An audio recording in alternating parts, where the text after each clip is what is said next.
Bola uxlamasa, "Ha, doktor chaqiraman, ukol qiladi." Ovqat yemasa, "Ha, doktor chaqiraman, kesada qonatadi." Kelgandan keyin kirmasdan yig'i boshlanadi. Bekorga etilmagan, xatni uchun vaqt tanlanmagan.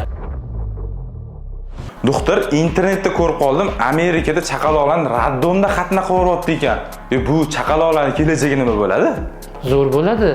O'z biz ham har doim ta'kidlaymiz, eng zo'r davr shu chillali paytida. Raddomdan chiqqandan keyin sirasi xatna qilib borsa zo'r. Yana bitta misol keltiraman, Amerikada degan ish uchun menda ham shunaqa bitta klient bo'lgan.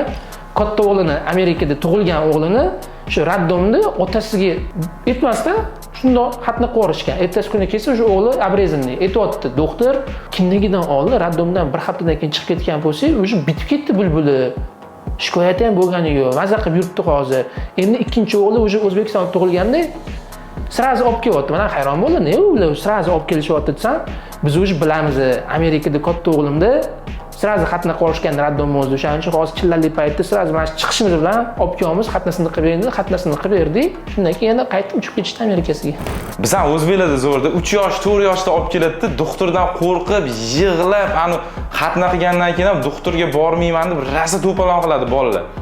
Amerikada zo'r ekanda. Endi sal cho'ziproq gapiraman. Birinchi punktimiz o'zimizda ham ayb bor. Bola uxlamasa, "Ha, doktor chaqiraman, ukol qiladi." Ovqat yemasa, "Ha, doktor chaqiraman, kesada qonatadi." Shu bilan ongi shakllandi. Kelgandan keyin kirmasdan yig'i boshlanadi. Hamma bolalarda ham emas. To'g'ri, 2-3 yoshda aytamiz, yig'i-sig'isi, men baqir-chaqirib, bulbulni ko'rguncha yalinib, o'yinchoqlar berib, chalg'itib ko'ramiz. Ertaroq qilinsa shuncha yaxshi deymiz. No tomoni bor. Katta yoshli bolalar ham o'ynab kulib chiqishyapti. Bekorga etilmagan, xatni uchun vaqt tanlanmagan. Biz mutaxassis sifatida qancha ertaroq qilinsa shuncha yaxshiroq deymiz.